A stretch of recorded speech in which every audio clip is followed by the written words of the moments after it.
सबसे अच्छा सुनना। जितना बढ़िया आप सुन पाते हैं इतना बढ़िया कोई नहीं सुन पाता। सबसे अच्छी सुनने की शक्ति आपको दी है।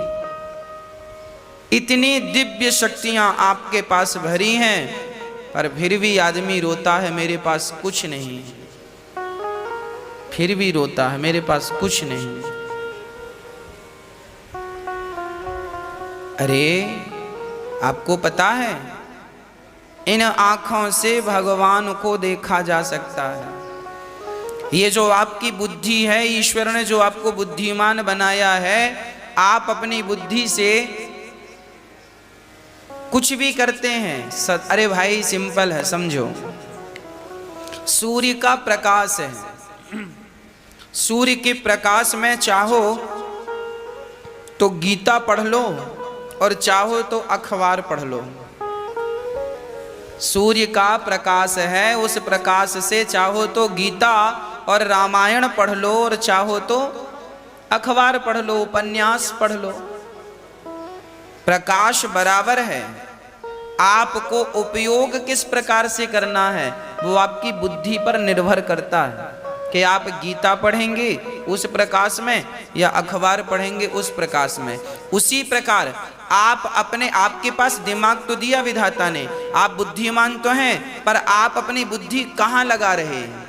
आप अपनी बुद्धि लगा रहे हैं झगड़ा करने में, आप अपनी बुद्धि लगा रहे हैं दूसरों को ठगने में, आप अपनी बुद्धि लगा रहे हैं दूसरों को नीचा दिखाने में। जिस दिन आप अपनी बुद्धि भगवान को प्राप्त करने में लगा देंगे, सच कहता हूँ इसी जन्म में इसी शरीर से भगवत प्राप्ति हो जाएगी, ईश्वर की प्राप्ति हो जाएगी। मोक्ष के लिए लोग तरसते हैं, मोक्ष मिलेगा, पर कब? आप अपनी बुद्धि का सदुपयोग करें तब। आपकी बुद्धि सूर्य के प्रकाश की तरह है। अब इस प्रकाश में गीता पढ़ लो या अखबार पढ़ लो, इस बुद्धि का सदुपयोग कर लो या दुरुपयोग कर लो, मर्जी आपकी है।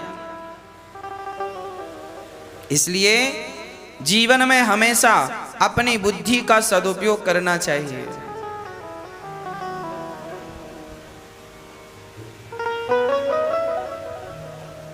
अपनी बुद्धि को विकसित कीजिए।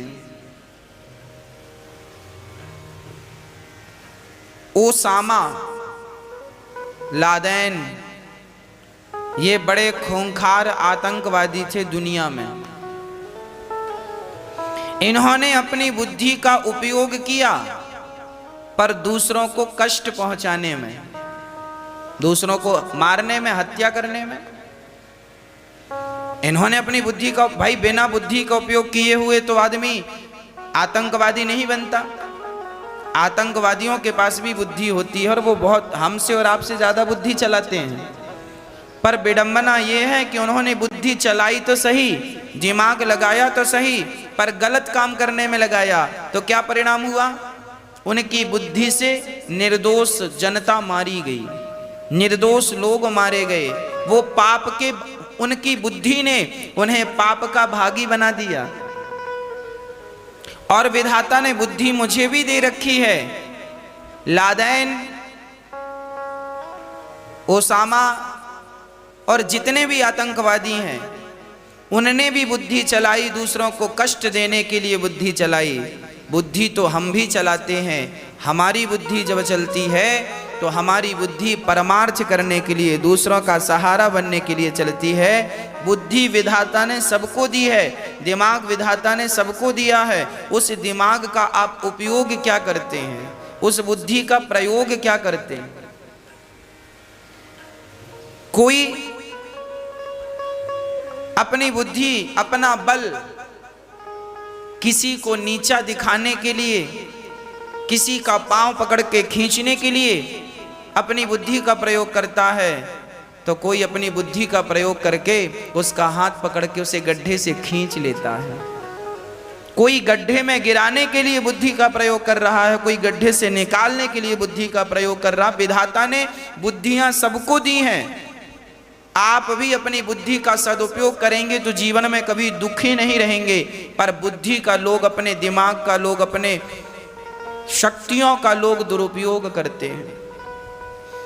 जैसे मोबाइल है, मोबाइल है बातचीत करने के लिए, मोबाइल है सदुपयोग करने के लिए, नेट चलाना, इंटरनेट चलाना है, गूगल में सर्च करना है तो अच्छी चीजें सर्च कीजिए जिससे आपका दिमाग बढ़े।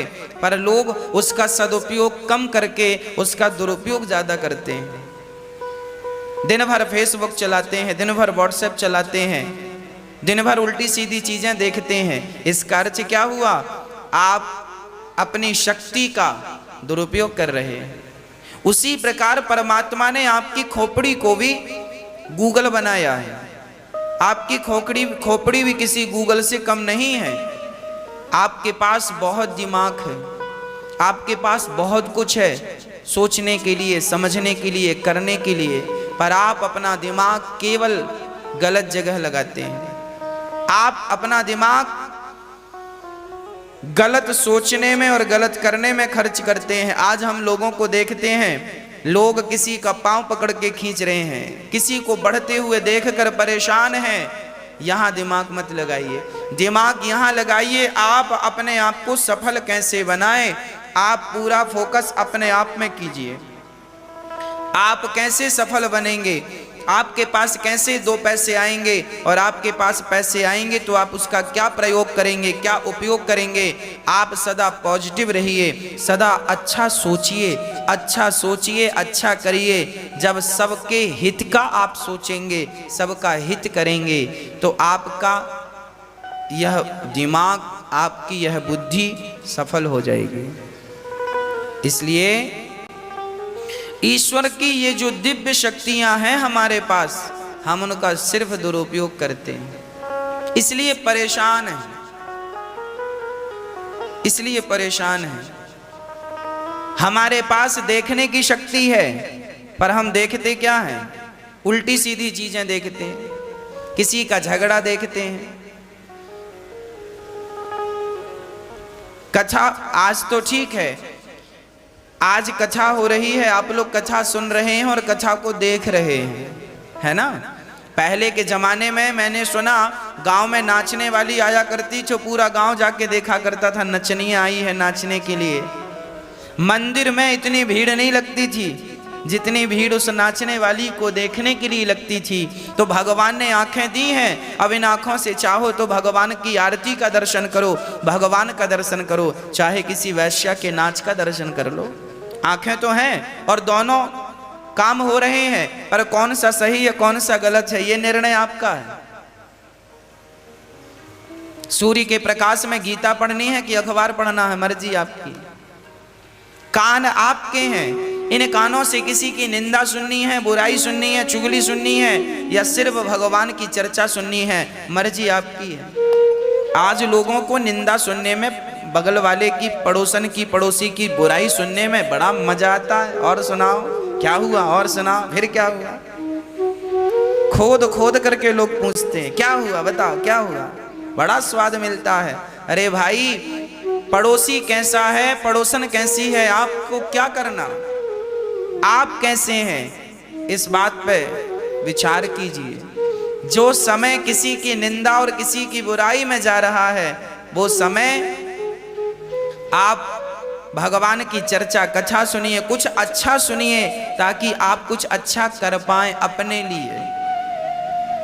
आपके पास मुंह है तो आप कुछ भी बोल देते हैं, किसी को भी बोल देते हैं, जो मन में आया बोल दिया। अरे भाई, बोलो यदि पहले तुम तौलो, फिर मुख को खोला करना। पुष्प नहीं बन सकते हो तो कांटे बनकर मत रहना। बोलने के पहले विचार करना चाहिए, क्या बोलें और क्या ना बोलें।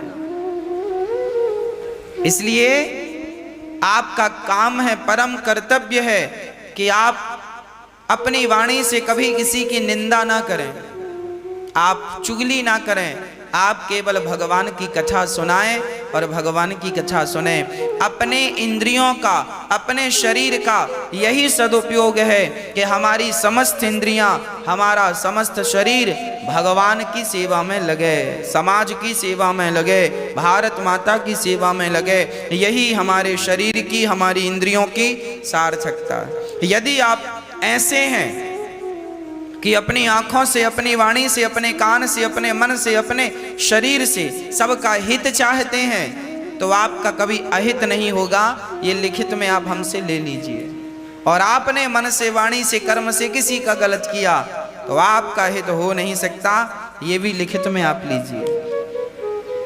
हाँ, भगवान जन्म देने वाले हैं, जन्माद्यस्यतः। क्या करते हैं भगवान? चार्थे सुभिज्ञः स्वराट, सब जानते हैं भगवान। जिन भगवान को देखकर मोह्यन्त यत्सूर्यः, बड़े बड़े यत्सूरी मोहित हो जाते हैं, ऐसे भगवान को हम नमस्कार करते हैं। धर्मः प्रोजित कई तवोत्र परमो निर्मत्सराणाम सताम। धर्म क्या है? निर्मत्सरता का त्याग ही सबसे बड़ा धर्म है। धर्म क्या है? भागवत जी का पहला प्रश्न है कि मनुष्य का धर्म क्या है। देखिए, आज लोगों को यही ज्ञान नहीं है कि हमारा धर्म क्या है। आप लोगों को पता है कि आपका धर्म क्या है? आज हम लोगों से पूछते हैं, भाई बताओ तुम्हारा धर्म क्या है? वो कह देता है हमारा हिंदू धर्म है। उससे पूछो भैया ये हिंदू क्या है, उसे कोई नॉलेज नहीं है। हमारा धर्म हिंदू धर्म नहीं है। हम हिंदू क्यों हुए? हमें पहले आर्यवर्त कहते थे लोग, हमें पहले आर्य कहते थे। सिंधु नदी के किनारे रहने से, सिंधु नदी के किनारे बसने से हिंदू कहलाए। सिंधु सिंधु से हिंदू हिंदू हो गए। हमारा धर्म हिंदू धर्म नहीं है। सिंधु नदी के कारण हिंदू पहचान हुई है। धर्म हमारा है सत्य सनातन धर्म। हमारा धर्म तो सत्य है, और सनातन कहते हैं अनादि को। सनातन कहते हैं जिसकी गहराई का कोई पता ना हो। सनातन मीन्स इतना पुराना। सनातन कहते हैं पुराने को। एक पुराना वो होता है जिसकी खुदाई की जाए तो उसकी जड़ मिल जाती है कि यहाँ इसकी जड़ है। पर एक सनातन ऐसा, सनातन मीन्स ये है पुराना कि समुद्र की गहराई बड़े बड़े वैज्ञानिकों ने नापी तो उनका पैरामीटर उतनी दूर तक गया और उसके बाद काम करना बंद कर दिया। मतलब जितनी समुद्र की गहराई नापी गई है उससे भी कहीं ज्यादा समुद्र की गहराई है। समुद्र उससे भी गहरा है जितना हमें पता है। आकाश कितना ऊंचा है, जितना हम देख रहे हैं इतना नहीं। हमारी दृष्टि वहां तक जा ही नहीं सकती जितना ऊंचा आकाश है। उसी प्रकार हमारा सनातन धर्म, सत्य सनातन धर्म कितना पुराना है। जिस दिन सृष्टि बनी, परमात्मा ने बनाई, जिस दिन से सृष्टि का निर्माण हुआ उसी दिन से सनातन धर्म चला रहा है। सत्य सनातन धर्म अनादि है। जब से भगवान है तब से ये धर्म है, बस बात से। और भगवान कब से हैं कोई नहीं जानता। ईश्वर अनादि है। ईश्वर को अजन्मा कहते हैं।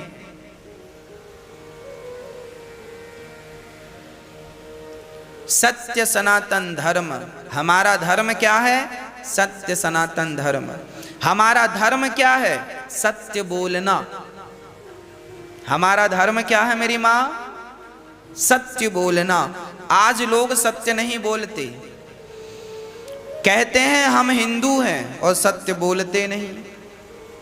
कहते हैं हम सत्य सनातन धर्मी हैं पर सत्य तो बोलते नहीं। तो भैया जब सत्य सनातन धर्म के फॉलो करने वाले हो इस धर्म को, तो सत्य क्यों नहीं बोलते? जो आदमी सत्य ना बोलता हो वो सनातनी कैसे होगा? इसलिए हम सबको चाहिए कि हम सत्य बोलें। सत्यम ब्रूयात् प्रियम ब्रूयात्। सत्य बोलना हमारा धर्म है। दया करना हमारा धर्म है। कोई आपसे पूछे कि आपका धर्म क्या है तो आप कहेंगे परहित सरिस धर्म नहीं भाई। परहित लोगों का हित करना, हृदय में दया रखना, सबके प्रति करुणा करना, सबके प्रति स्नेह रखना, यही हमारा धर्म है। आज लोगों के अंदर दया नहीं है, मुर्गी को काट डालते हैं, मछली को मार डालते हैं। अरे भैया, मछली ने तुम्हारा क्या बिगाड़ा है? तुमने मछली को मार डाला। क्या किसी की हत्या करना यही तुम्हारा धर्म है? क्या किसी जीव को मार डालना तुम्हारी मर्दानगी है? तुम बलवान हो, इसका अर्थ ये थोड़ी है कि तुम किसी की गर्दन पर तलवार चलाओ। आज लोग बकरे को मार डालते हैं, भैंसे को मार डालते हैं। तो क्या ये धर्म की परिभाषा, धर्म का काखा गाघा जानते हैं? धर्म क्या है? अहिंसा ही परमो धर्मः। जीव मात्र की रक्षा, चींटी से लेकर हाथी तक की रक्षा ही हमारा धर्म है। हम मारने वाले नहीं हैं, हम बचाने वाले हैं। जीव मात्र की रक्षा करना, जीव मात्र को बचाना, यह हमारा धर्म है। कोई आपसे पूछे आपका धर्म क्या है? बोले सब जीवों की रक्षा करना हमारा धर्म है। सत्य बोलना हमारा धर्म है। दया करना हमारा धर्म है। दया धर्म का मूल है, पाप मूल अभिमान। तुलसी दया न छोड़िए जब तक घट में प्राण। हमारा धर्म क्या है? हमारा धर्म है माँ की सेवा करना, हमारा धर्म है पिता की सेवा करना, हमारा धर्म है अपने भारत माता की सेवा करना। सबसे बड़ा धर्म होता है राष्ट्र धर्म। राष्ट्र धर्म से बड़ा कोई धर्म नहीं है, सबसे बड़ा धर्म है। यदि अपने वतन के लिए, अपने देश के लिए मरना पड़े तो हमें तुरंत अपना बलिदान दे देना चाहिए देश की रक्षा के लिए। यही हमारा धर्म है। धर्म की परिभाषाएं अलग अलग हैं। समय काल परिस्थिति के अनुसार धर्म की परिभाषाएं बदलती जाती हैं। किसी को ना मारना ही धर्म है, पर कई बार किसी को मार डालना ही धर्म हो जाता है। कैसे? सुनना, एक छोटा सा उदाहरण देकर समझाता हूं। एक चेला गुरुजी के पास गया। गुरुजी, हमने 70 लोगों का मर्डर किया है, ऐसी कृपा करो कि हमारे सारे पाप धुल जाएं। हमने बहुत पाप किया है, अपराध किया है, अब बताओ कैसे मोक्ष मिलेगा। गुरुजी डर गए, हे भगवान 70 लोगों को मारा है इसने। गुरुजी बोले, यदि हमने कुछ नहीं बोला तो कहीं हमें ना मार दे, 71वें हम हो जाएं।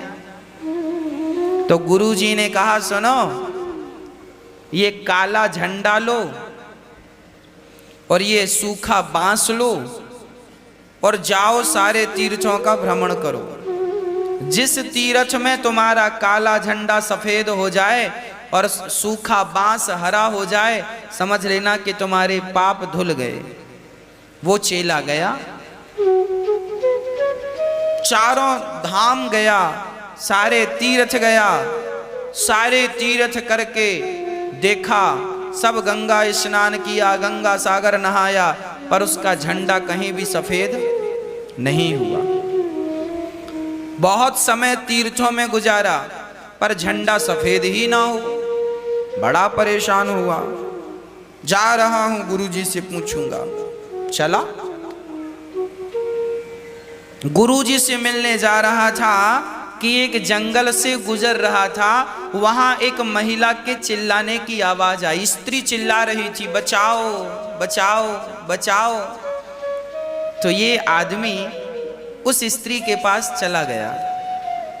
देखा तो 10 लोग उस स्त्री को पकड़े और 10 लोग उसकी इज्जत लूट रहे थे, उसे तंग कर रहे थे, परेशान कर रहे थे। वो नारी चिल्ला रही थी, भैया बचाओ, कोई बचाओ, और ये सब हंस रहे थे 10 के 10। अब इस आदमी को लगा, राम राम, मैंने 70 लोग मारे हैं, यदि स्त्री की रक्षा करूंगा तो 10 और मरेंगे, 10 को मारना पड़ेगा, और 70 का ही पाप नहीं धुल रहा और 10 और चढ़ जाएगा। पर वो स्त्री जब रोई तो उसको देखा ना गया, उसको लगा ठीक है, जैसे 70 वैसे ही 80 गया, और बड़ा दमदार था। उसने पकड़ पकड़ के 17 की तलवार से गर्दन काट दी, और 10 की गर्दन काटी। उस महिला से कहा, बहन जाओ जाओ। वो महिला बड़ी करुणा की दृष्टि से उसे देखती हुई सोची, ये कोई भगवान है जो मेरी रक्षा करने आए हैं। उस स्त्री ने हाथ जोड़कर कहा, हे प्रभु, आपने मेरी रक्षा की। बड़ी प्रसन्न हुई, आंखों के आंसू पहुंचे और चली। और इस आदमी ने अब अपना झंडा उठाया तो देखा इसका झंडा सफेद हो गया और उसका बांस सूखा हुआ हरा भरा हो गया। दौड़ा दौड़ा गया, गुरुजी चमत्कार हो गया। गुरुजी को लगा आ गया, अब मुझे मारेगा। गुरुजी ने देखा, क्यों चेला, झंडा सफेद? हाँ गुरुजी, सफेद हो गया, बांस भी हरा हो गया। गुरुजी बोले, किस तीर्थ में तुम्हारा झंडा सफेद हुआ? तब उसने कहा, जैसे 70 वैसे ही 80 तीर्थ में सफेद हो गया। जैसे 70 वैसे ही 80 क्या है? बोले, गुरुजी सारे तीर्थ गए हम, कहीं झंडा सफेद नहीं हुआ, पर जब हमने किसी महिला की रक्षा की तो महिला की रक्षा करने से उस तीर्थ में हमारे 10 दुश्मनों को मारा हमने, अपने आप हमारा झंडा सफेद हो गया। कहने का अर्थ यह हुआ कि आज उन 10 लोगों को मारना ही इसका धर्म था। तो मारना भी पुण्य हुआ कि नहीं? किससे मारना पुण्य है? जो स्त्रियों के साथ अत्याचार कर रहे हों, पराई नारी को परेशान कर रहे हों, ऐसे लोगों को मार देना सबसे बड़ा पुण्य है। ऐसे लोगों की हत्या कर देना सबसे बड़ा पुण्य है। तो धर्म की परिभाषाएं समय काल परिस्थिति के अनुसार यूं बदल जाती हैं। किसी को मारना नहीं चाहिए, पर किसी पर कोई अत्याचार जरूरत से ज्यादा कर रहा हो और समझाने से भी ना मान रहा हो, तो फिर उसे दंड देना यही धर्म है। दंड देना ही धर्म है। रावण जैसे अत्याचारी जो पराई स्त्रियों को उठा कर ले आते थे, इन जैसों को मार डालना ही धर्म है। कहो जी, धर्म है कि नहीं? जब भगवान श्री कृष्ण महाभारत का युद्ध चल रहा था, भीम भैया दुर्योधन की जंघा तोड़ रहे थे। दुर्योधन का सारा शरीर वज्र का हो गया था। उनकी माता गांधारी ने दुर्योधन को देखा, एक बार आंखों की पट्टी खोली और देखा तो सारा शरीर वज्र का हो गया, पर जांघें जंघा वज्र की ना हो पाई, क्योंकि भगवान ने कह दिया, अरे दुर्योधन कहां जा रहे हो? बात ऐसी है कि जब महाभारत में 99 कौरव मारे गए तो दुर्योधन बचा। दुर्योधन पितामह भीष्म के पास गया, पितामह बताओ मेरी रक्षा कैसे होगी? पितामह ने कहा, धर्मराज युधिष्ठिर बताएंगे कि तुम्हारी रक्षा कैसे होगी। दुर्योधन बोला, युधिष्ठिर तो हमारे दुश्मन है, वो हमें क्यों बताएंगे? भीष्म पितामह ने कहा, धर्मराज युधिष्ठिर का कोई दुश्मन नहीं, वो अजात शत्रु है। अजात शत्रवः, अजात शत्रु मतलब जिसका कोई दुश्मन ना हो। धर्मराज युधिष्ठिर के पास जब दुर्योधन गया, भैया मेरी रक्षा कैसे होगी महाभारत के युद्ध से? नहीं तो भीम मुझे मार डालेगा। धर्मराज युधिष्ठिर ने देखो अपने दुश्मन का सहयोग किया। धर्म क्या है हमारा? धर्मराज ने कहा, जाओ तुम्हारी मां गांधारी यदि आंखों की पट्टी हटाकर तुम्हें देख लें तो तुम्हें सुदर्शन चक्र भी मार नहीं सकता। दुर्योधन गया, मां आप अपने आंखों की पट्टी उतार कर मुझे देख लो माँ, ताकि मैं वज्र का हो जाऊं। माँ ने कहा बेटा कल सुबह आ जाना बिना कुछ खाए पिए, पर याद रहे सारे कपड़े उतार कर आना, निर्वस्त्र होकर आना। ठीक है माँ। जब निर्वस्त्र होकर दुर्योधन जाने लगा तो भगवान आ गए। भगवान ने कहा, अब भगवान आए तो दुर्योधन यहां वहां पेड़ के पीछे छिपने लगा। भगवान बोले क्या हुआ, ये नंगे हो कि कहां जा रहे हो? बोले अपनी माँ के पास जा रहे हैं। क्यों? बोले आज माँ हमें देखना चाहती है।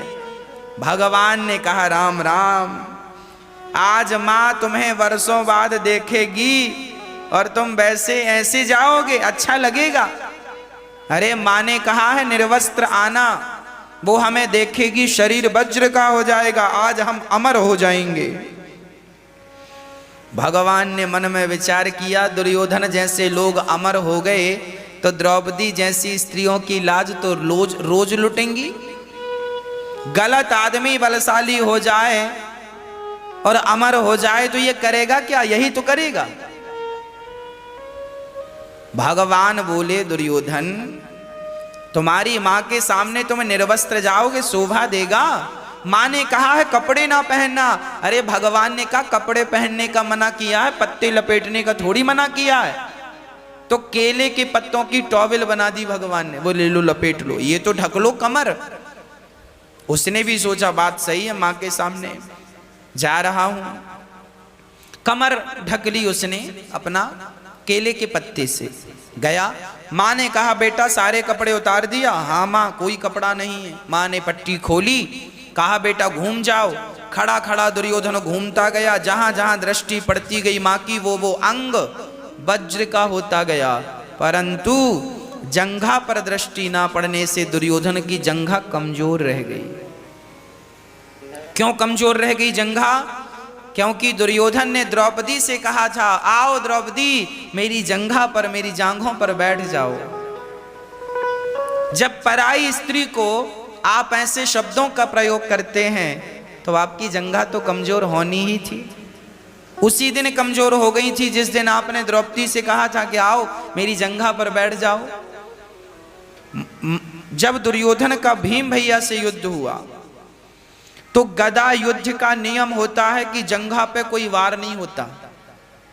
गदा युद्ध का नियम होता है कि गदा कमर के नीचे नहीं मारी जाती, या तो पेट में छाती में मारो या तो पीठ में, ना तो सिर पे गदा मारी जाएगी ना तो कमर के नीचे मारी जाएगी।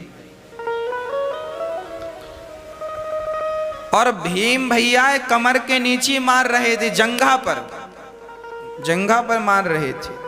तभी बलराम जी आ गए। और बलराम जी कौन है? बलराम जी ही वो थे जिन्होंने दुर्योधन को और भीम को गदा चलाना सिखाया था, दोनों के गुरु थे ये। बलराम जी आए, दुर्योधन को देखा वो पड़ा था और ये जंघा पे गदा का प्रहार कर रहे थे। बलराम जी ने डांटा भीम तुम्हें सिखाया गया है कि जंघा के नीचे प्रहार नहीं करना, कमर के नीचे प्रहार नहीं करना, जंघा पे प्रहार नहीं करना गदा का, और तुमने गुरु की बात नहीं मानी। मैं तुम्हें मारूंगा, मुझसे युद्ध करो। भगवान श्री कृष्ण ने बलराम जी को बुलाया, सुनो दाऊ भैया आप मत रोको। अरे कन्हैया क्यों ना रोके, ये गलत कर रहा है, मैं आज भीम को मारूंगा और मैं आज मार डालूंगा भीम को, इसने युद्ध का नियम तोड़ा है। तब भगवान श्री कृष्ण बोले वाह आज आ गए ज्ञान देने। कहां थे उस दिन जब भरी सभा में द्रौपदी की लाज लुट रही थी? तब क्या वो धर्म था? अपनी भाभी को ये बोल रहा था कि मेरी जंघा में आकर बैठ जाओ, तब क्या ये धर्म था? भरी सभा में उस नारी की लाज लूट रहा था, निर्वस्त्र कर रहा था, क्या ये धर्म था? तब कहां थे धर्म का उपदेश करने वाले आप, और आज धर्म की बातें कर रहे हो? सुनो बलदाऊ भैया, अधर्मी को अधर्म से मारना ही धर्म है। जिसने जीवन भर अधर्म किया हो, दुर्योधन ने, कहां थे आप उस समय जब इस दुर्योधन ने चक्रव्यूह की रचना गुरु द्रोणाचार्य जी से कराई और अभिमन्यु को मारा? युद्ध का नियम था, एक योद्धा से एक योद्धा लड़ेगा, पर अभिमन्यु से 7 महारथियों ने एक साथ लड़ा और उस बच्चे को मार डाला। तब कहाँ था आपका धर्म? पूछो अपने चेला से, कहाँ था इसका धर्म? जब तुमने धर्म की परवाह नहीं की तो अब मरते समय धर्म की दुहाई क्यों दे रहे हो? भैया धर्म का पालन करो। क्या तुमने धर्म का पालन किया था? जब तुमने धर्म का पालन नहीं किया तो सामने वाले से धर्म की क्या अपेक्षा रखते हो? भगवान श्री कृष्ण ने बलराम जी को समझाया, जाओ आप, अधर्मी को अधर्म से मारना ही धर्म है। जो जस करही सो तस फल चाखा, जो जैसा करेगा वैसा भरेगा। बलराम जी ने कहा, प्रभु जब आप ही चाहते हैं तो मैं जा रहा हूं। जीवन में कभी अधर्म ना करना भक्तों, कभी अधर्म ना करना। धर्मो रक्षति रक्षिता। पांडवों की विजय इसलिए हुई क्योंकि पांडवों ने अधर्म नहीं किया। माना कि दुर्योधन की हत्या गलत ढंग से हुई, पर क्या शुरुआत पांडवों ने की? अधर्म की शुरुआत पांडवों ने नहीं की, अधर्म की शुरुआत सबसे पहले कौरवों ने की। और अधर्म, महाभारत का युद्ध धर्म क्षेत्र कुरुक्षेत्र, महाभारत का युद्ध धर्ममय था, पर अधर्म कहां हुआ? किसने किया? अधर्म हुआ अभिमन्यु के हत्या से। अभिमन्यु की हत्या कर दी 7 8 महारथियों ने। अभिमन्यु को घेर कर मार डाला। वहां पर उस समय सेनापति कौन था? जब अभिमन्यु मारे गए उस समय सेनापति थे गुरु द्रोणाचार्य। गुरु द्रोणाचार्य भी वहीं थे। चाहते तो रोक सकते थे कि एक योद्धा से एक युद्ध करेगा, नहीं रोका। जब आपने, गुरु द्रोणाचार्य जी सुनिएगा, जब आपने अधर्म का साथ दिया तो याद रखना गुरु द्रोणाचार्य की हत्या भी अधर्म से हुई थी।